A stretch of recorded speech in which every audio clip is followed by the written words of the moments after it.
नमस्कार दर्शकों, आप सबका हमारे सुनीता भक्ति चैनल में एक बार फिर से स्वागत है। आप सभी को आज के पावन पर्व रक्षाबंधन की बहुत बहुत शुभकामनाएं। आज हम श्रावण मास महात्म्य के 30वें अर्थात अंतिम अध्याय को प्रारंभ करेंगे, जिसमें श्रावण मास महात्म्य के पाठ एवं श्रावण का फल का वर्णन किया गया है। ईश्वर बोले, हे सनत कुमार, मैंने आपसे श्रावण मास का कुछ महात्म्य कहा है। इसके संपूर्ण महात्म्य का वर्णन सैकड़ों वर्षों में भी नहीं किया जा सकता।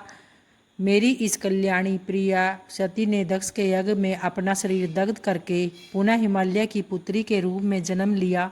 श्रावण मास में व्रत करने के कारण यह मुझे पुनः प्राप्त हुई, इसलिए श्रावण मास मुझे बहुत प्रिय है। यह मास न अधिक शीतल होता है और न ही अधिक उष्ण होता है। राजा को चाहिए कि श्रावण मास में श्रोताग्नि से निर्मित श्वेत भस्म से अपने संपूर्ण शरीर को उद्दीलित करके जल से आर्द्र भस्म के द्वारा मस्तक, वक्षस्थल, नाभि, दोनों बाहु, दोनों कुहनी, दोनों कलाई, कंठ, सर और पीठ इन 12 स्थानों में त्रिपुंड धारण करे। मानस्तोक मंत्र से अथवा सदोजात आदि मंत्र से अथवा षडाक्षर मंत्र ओम नमः शिवाय से भस्म के द्वारा शरीर को सुशोभित करे और शरीर में 108 रुद्राक्ष धारण करे। कंठ में 32 रुद्राक्ष, सर पर 22, दोनों कानों में 12, दोनों हाथों में 24, दोनों भुजाओं में 8, ललाट पर 1 और शिखा के अग्रभाग में 1 रुद्राक्ष धारण करे। इस प्रकार से करके मेरा पूजन कर पंचाक्षर मंत्र का जप करे। हे विपेंद्र, श्रावण मास में जो ऐसा करता है वह मेरा ही स्वरूप है, इसमें संदेह नहीं है। इस मास को मेरा अत्यंत प्रिय जानकर केशव की तथा मेरी पूजा करनी चाहिए।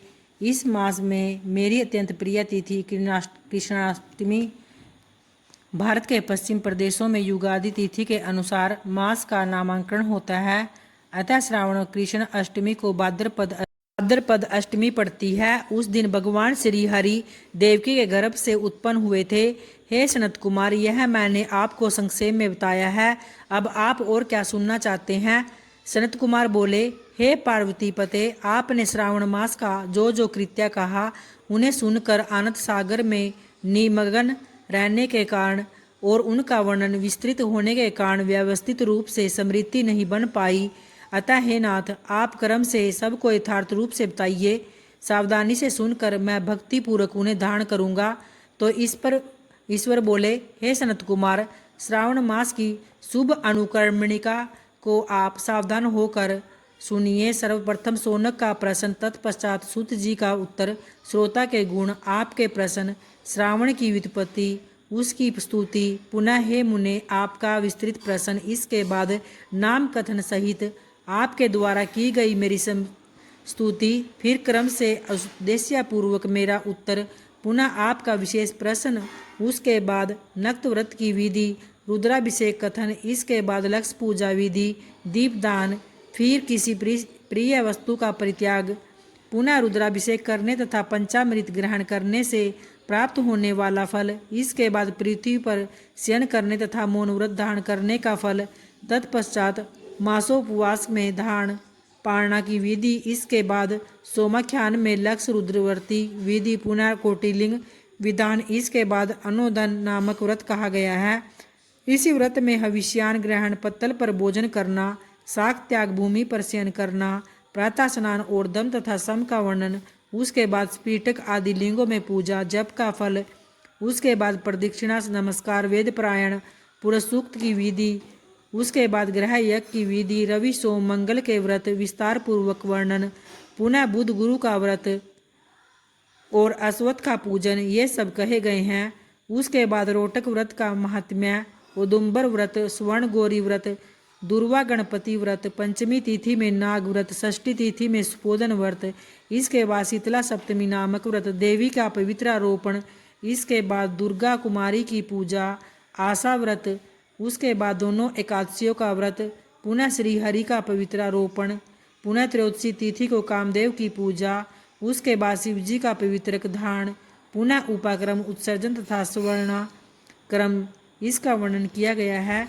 इसके बाद सर्व बलि है, ग्रीव जमनोत्सव, सभा दीप, रक्षाबंधन, संकट नाशन व्रत, कृष्ण जन्माष्टमी व्रत तथा उसकी कथा, पिठोर नामक व्रत, पोला नामक वृष व्रत, कुशग्रहण, नदियों का रजोधर्म, सिंह संक्रमण में गो प्रसव होने पर उसकी शांति करक, सिंह संक्रमण काल में तथा श्रावण मास में दान स्नान, महात्म्य श्रवण, उसके बाद वाचक पूजा, फिर कर्मों तथा व्रतों के काल का निर्णय बताया गया है। जो श्रावण मास महात्म्य का पाठ करता है अथवा इसका श्रवण करता है वह इस मास में किए गए व्रतों को फल प्राप्त करता है। हे सनत कुमार, आप इस शुभ अनुक्रम को अपने हृदय में धारण कीजिए। जो इस अध्याय को तथा श्रावण मास के महात्म्य को सुनता है वह उस फल को प्राप्त करता है सभी व्रतों का होता है। हे विपर, से अधिक कहने से क्या लाभ। श्रावण मास में जो विधान किया गया है उसमें से किसी एक व्रत का भी करने वाला मुझे प्रिय है। सूत जी बोले, हे सोनक, शिवजी के अमृतमय इस उत्तम वचन का अपने कर्णपुट से पान करके सनत कुमार आनंदित हुए और कृतकृत्य हो गए। श्रावण मास की स्तुति करते हुए तथा हृदय में शिवजी का स्मरण करते हुए वे देवर्षि श्रेष्ठ सनत कुमार शंकर जी से आज्ञा लेकर चले गए। जिस किसी के समक्ष इस अत्यंत श्रेष्ठ रहस्य को प्रकाशित नहीं करना चाहिए।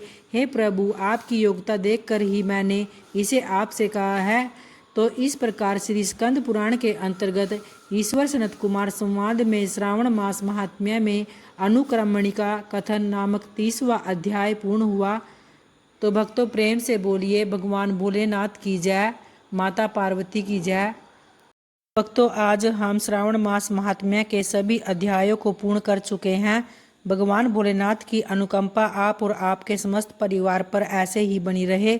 उम्मीद करती हूँ दोस्तों कि आप सभी को कथा और वीडियो दोनों पसंद आई होगी। अगर आई हो तो वीडियो को लाइक ज़रूर करें और जो चैनल पे पहली बार आए हैं चैनल को सब्सक्राइब भी करें। धन्यवाद दोस्तों।